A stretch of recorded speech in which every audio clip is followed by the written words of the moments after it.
பாடியை ஸ்கேன் பண்ணோம்.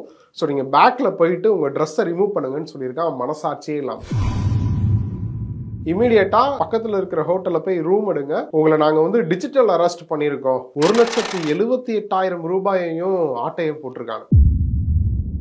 இப்போ சொல்ல போகிற கேஸ் ரொம்ப புதுசுன்னு சொல்றதை விட ரொம்ப ஆபத்தானதுன்னு சொல்லலாம்.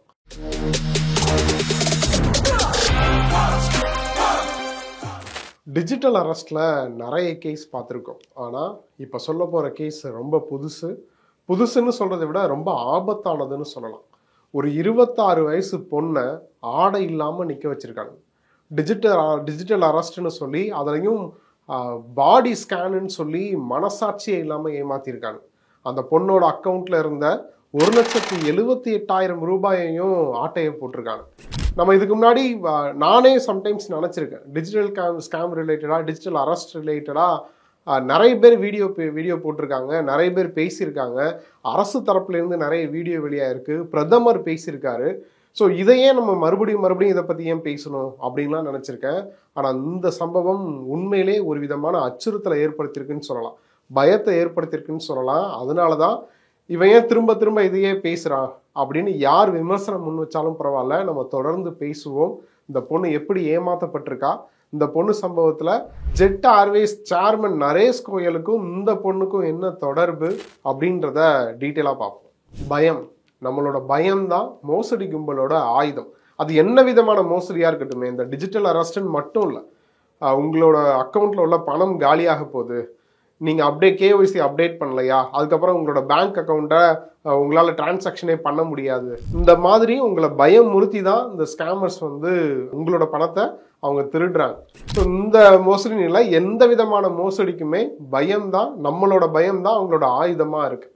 இந்த ஸ்பெசிஃபிக்காக இந்த டிஜிட்டல் அரெஸ்ட் ஸ்கேமை எடுத்துக்கிட்டோம் அப்படின்னா எல்லாருமே சொல்லிட்டாங்க, நாங்கள் வீடியோ காலில் எதுவுமே பேச மாட்டோம், எந்த காலும் வாட்ஸ்அப் காலில் விசாரிக்க மாட்டோம், காலே பண்ண மாட்டோம் அப்படின்னு சொல்லிட்டு சிபிஐ தரப்புல இருந்து மத்திய விசாரணை அமைப்புகளுக்கு கீழே இருக்கக்கூடிய உயர்மட்ட அதிகாரிகள் அறிக்கையா சொல்லியிருக்காங்க, வீடியோவா பேசி வெளியிட்டிருக்காங்க.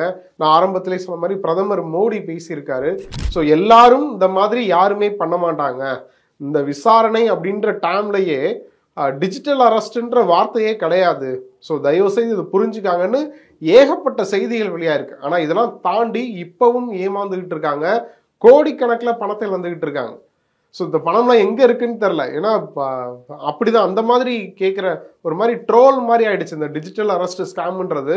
நம்ம தமிழில் பரிதாபங்கள் சேனலில் கூட வீடியோ போட்டிருப்பாங்க, பயங்கர அவேர்னஸான வீடியோ, பட் காமெடியாக சொல்லியிருப்பாங்க. நம்ம அப்படி ஒரு பார்வை வந்து காமெடியாக அதை எடுத்துக்கிட்டாலும், பட் அந்த செய்தி வந்து இன்னும் போக வேண்டிய தூரம் இருக்கு இல்லையா, அது இன்னும் நிறைய பேர் அதை பற்றி பேச வேண்டிய தேவையாக இருக்குது. ஏன்னா அதுக்கு இன்னும் ஏமாந்துக்கிட்டு இருக்காங்க. அப்படிதான் இந்த பொண்ணும் ஏமாந்துருக்கா.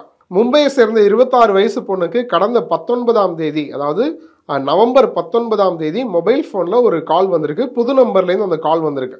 அதில் பேசினவன் என்ன சொல்லியிருக்கான் அப்படின்னா, நான் டெல்லியிலேருந்து பேசுகிறேன், டெல்லி போலீஸ் ஆஃபீஸர் அப்படின்னு சொல்லி பேசியிருக்கான். அது மட்டும் இல்லாமல் கூடுதலாக என்ன சொல்லியிருக்கான்னா, இப்போ ஜெயிலில் இருக்கக்கூடிய ஜெட் ஏர்வேஸ் நிறுவனத்தோட சேர்மன் நரேஷ் கோயலுக்கு தொடர்புடைய மணி லாண்டரிங் கேஸ் இருக்கு இல்லையா, பண மோசடி தொடர்பான வழக்கில் உங்களுக்கு தொடர்பு இருக்கு அப்படின்னு சொல்லி மிரட்டியிருக்கான். அது மட்டும் இல்லாமல் இது ரிலேட்டடான எல்லா எவிடன்ஸும் கிடச்சிருக்கு. ஸோ உங்களை கூடிய சீக்கிரமே வந்து நேரில் வந்து கைது பண்ண போகிறோம் அப்படின்னு சொல்லி மிரட்டியிருக்கான். இதுலேயே அந்த பெண் வந்து பயங்கரமாக பயந்துருக்காங்க. பயந்த அந்த பெண் வந்து அந்த கால்லையே கதறி இருக்காங்க, எனக்கும் இதுக்கும் தொடர்பு கிடையாது, என்னை விட்டுருங்க அப்படின்னு பயந்துட்டாங்க. அப்படின்னா ஒன்ஸ் பயந்துட்டாங்க அப்படின்னா அதை தானே சொல்லுவாங்க. ஸோ போலீஸுன்னு பயம் வந்துருச்சு. பட் என்ன பண்ணியிருக்க அந்த கும்பல், காலை கட் பண்ணிவிட்டு வாட்ஸ்அப்பில் வீடியோ கால் பண்ணியிருக்காங்க. இந்த பொண்ணு அந்த வீடியோ காலையும் அட்டன் பண்ணியிருக்கா. வீடியோ காலில் தான் என்ன சொல்லியிருக்காங்க, இந்த காலை நீங்கள் கட் பண்ணக்கூடாது, அது மட்டும் இல்லாமல் இமீடியட்டாக ஒரு ஹோட்டலில் ரூம் எடுங்க, நீங்கள் யார்கிட்டையுமே இன்டராக்ஷனில் கான்வர்சேஷனை பண்ணக்கூடாது, யாருக்கும் கால் பண்ணக்கூடாது, யார்கிட்டையும் நேரில் பார்த்து பேசக்கூடாது, இமீடியட்டாக பக்கத்தில் இருக்கிற ஹோட்டலில் போய் ரூம் எடுங்க. ஸோ கிட்டத்தட்ட ஒரு 3 hours 4 hours வந்து உங்ககிட்ட விசாரணை போகும், உங்களை நாங்கள் வந்து டிஜிட்டல் அரெஸ்ட் பண்ணியிருக்கோம் அப்படின்னு சொல்லி ஏமாத்திருக்காங்க. இந்த பொண்ணு ஆல்ரெடி பயந்துட்டா இல்லையா? ஸோ அவங்க சொன்னது, அந்த மோசடி கும்பல் சொன்னது எல்லாத்தையுமே கேட்டிருக்கா. ஸோ அந்த கும்பல் சொன்னதை கேட்டுட்டு இந்த பெண் என்ன பண்ணியிருக்கா, இம்மீடியட்டா பக்கத்துல இருந்த ஹோட்டலுக்கு போய் ரூம் எடுத்திருக்கா. அந்த ரூம்ல இருக்கும்போது மறுபடியும் வீடியோ காலில் அந்த மோசடி கும்பல் கால் பண்ணியிருக்கு. ஆல்ரெடி நம்ம பார்த்தோம் இல்லையா, வீடியோ காலில் பேசும்போது போலீஸ் மாதிரியே ட்ரெஸ் போட்டிருப்பாங்க. அந்த செட்டப் ஆஃபீஸ் எல்லாமே ஒரு சிபிஐ ஆஃபீஸ் மாதிரியே இல்லை போலீஸ் ஆஃபீஸ் மாதிரியே இருக்கும். பேக் அண்டில் இந்த வாக்கி டாக்கியோட சவுண்டு வரும், போலீஸோட சைரன் சவுண்டு வரும். ஸோ இந்த மாதிரிலாம் செட் பண்ணியிருப்பாங்க. ஸோ அப்படி வீடியோ காலில் பேசுகிறாங்க. அப்போ என்ன சொல்கிறாங்கன்னா, நீங்கள் பயப்படாதீங்க, ஃபஸ்ட்டு நாங்கள் உங்களுக்கு சப்போர்ட் பண்ணுறோம், ஆனால் விசாரணை போயிட்டு இருக்கு. ஸோ விசாரணை முடிகிற வரைக்கும் எங்களுக்கு கோஆப்ரேட் பண்ணுங்க, உங்களுக்கும் பிரச்சனை இருக்காது. அது மட்டும் இல்லாமல் இது மணி லாண்டரி கேஸ் அப்படின்றதுனால உங்கள் அக்கௌண்ட்டில் பணம் இருக்குது இல்லையா, அந்த பணத்தெல்லாம் நாங்கள் சொல்கிற அக்கௌண்ட்டுக்கு டிரான்ஸ்ஃபர் பண்ணுங்க. நீங்கள் எந்த தப்புமே பண்ணலை, நீங்கள் ஒரு நிரபராதி அப்படின்னு ப்ரூவ் ஆயிடுச்சு அப்படின்னா அந்த அமௌண்ட்டை நாங்கள் ரிட்டர்ன் பண்ணிடுறோம் அப்படின்ற மாதிரி ரொம்ப நல்ல மாதிரி பேசியிருக்காங்க. மணி லாண்டரிங் கேஸ் அப்படின்றதுனால இதில் ஆர்பிஐ இன்வால்வ் ஆகுது. ஸோ நாங்கள் சொல்கிற அக்கௌண்ட்டுக்கு தான் நீங்கள் வந்து பேமெண்ட் டிரான்சாக்ஷன் பண்ணணும். ஸோ ஆர்பிஐயில் என்னென்ன அக்கௌண்ட் அவைலபிளாக இருக்குது அப்படின்றத செக் பண்ணிவிட்டு அக்கௌண்ட் சொல்கிறோம் அப்படின்னு சொல்லி நிதானமாக ஒவ்வொரு அக்கௌண்ட்டாக சொல்லியிருக்காங்க. அந்த அக்கௌண்ட்டுக்கு இவங்க அக்கௌண்ட்டில் கிட்டத்தட்ட 1,78,000 ரூபாய் இருந்திருக்கு. அந்த அமௌண்ட்டை ஜிபே மூலமாக கொஞ்சமாக, பேடிஎம் மூலமாக கொஞ்சமாக, அக்கௌண்ட் ட்ரான்ஸ்ஃபர் மூலமாக கொஞ்சமாக ட்ரான்ஸ்ஃபர் பண்ணியிருக்காங்க. ஸோ அதுக்கப்புறம் அந்த கால் முடிஞ்சதும் நாங்கள் வந்து திரும்ப கால் பண்ணி பேசுகிற வரைக்கும் நீங்கள் இந்த ரூமை வெக்கேட் பண்ணக்கூடாது அப்படின்னு சொல்லி கட் பண்ணிட்டாங்க. இந்த பொண்ணு அவங்களுக்கு வந்து அந்த அமௌண்ட்டை ட்ரான்ஸ்ஃபர் பண்ணிருச்சு. இந்த மாதிரி ஜிபேல பேடிஎம்ல எல்லா அமௌண்ட்டும் ட்ரான்ஸ்ஃபர் பண்ணிருச்சு. அதுக்கப்புறம் என்ன சொல்லியிருக்காங்க அப்படின்றது தான் நமக்கு வந்து உண்மையிலேயே அதிர்ச்சி ஏற்படுது. அதுக்கப்புறம் அந்த மோசடி கும்பலை சேர்ந்தவன் என்ன சொல்லியிருக்கான் அப்படின்னா, உங்களோட ஃபேஸை ஸ்கேன் பண்ணணும், கொஞ்சம் க்ளோஸ்அப்பில் வாங்க அப்படின்னு சொல்லியிருக்கான். அந்த பொண்ணு அந்த கேமரா பக்கத்தில் போய் நின்றுருக்கா. ஃபேஸை ஸ்கேன் பண்ணியாச்சு, நீங்கள் பேக்கில் போயிட்டு உங்கள் ட்ரெஸ்ஸை ரிமூவ் பண்ணுங்கள், உங்கள் ஆடையை கலட்டுங்க, உங்கள் பாடியை ஸ்கேன் பண்ணணும். நிறைய டெக்னாலஜிலாம் வளர்ந்துருச்சு, எங்களோட விசாரணை எங்களோட இன்வெஸ்டிகேஷன் பர்பஸ்க்காக உங்கள் பாடியை ஸ்கேன் பண்ணணும்.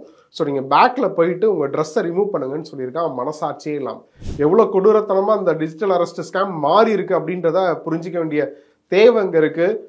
ஸோ அந்த பொண்ணு அதையும் பண்ணியிருக்கா வேற வழியே இல்லாமல். ஏன்னா ஆல்ரெடி அந்த பொண்ணு எந்த கான்டாக்டும் இல்லை, இதை பற்றி சொல்லவும் அந்த பொண்ணுக்கு வழி இல்லை. ஸோ பயந்துருச்சு. ஸோ அதுக்கப்புறம் அந்த மோசடி கும்பலை கேட்டு அதை பண்ணியிருக்கா. ஸோ அதுக்கப்புறம் கால் கட் ஆயிருக்கு. கால் கட் ஆகும்போது தான் சொல்லியிருக்கானுங்க, நாங்கள் திரும்பவும் கால் பண்ணுவோம், நீங்கள் இந்த ரூமை வெக்கேட் பண்ணக்கூடாதுன்னு சொல்லியிருக்காங்க. ஆனால் திரும்ப காலே பண்ணலை. ஸோ வெளியில் வந்து தான் இதை பற்றி விசாரிக்கும் போது இந்த மாதிரி நிறைய சம்பவம் நடந்திருக்கு. நிறைய பேர் கம்ப்ளைண்ட் பண்ணியிருக்காங்க, நிறைய பேர் இதை பற்றி பேசியிருக்காங்க அப்படின்னு சொல்லி அந்த பொண்ணுக்கு அதுக்கப்புறம் தான் தெரிய வருது.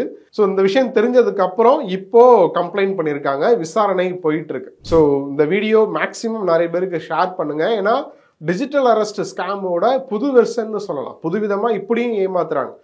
ஸோ நிறைய பேர் வீடியோ போட்டிருந்தாலும், நிறைய பேர் இதை பற்றி பேசியிருந்தாலும், இதை பற்றி தெரியாத யாராவது ஒருத்தர் இது ரிலேட்டடாக இதுக்கப்புறம் ஏமாந்தாங்க அப்படின்னா கூட நம்ம கடமையை சரியாக செய்யலை அப்படின்னு தான் நான் புரிஞ்சுக்கிறேன்.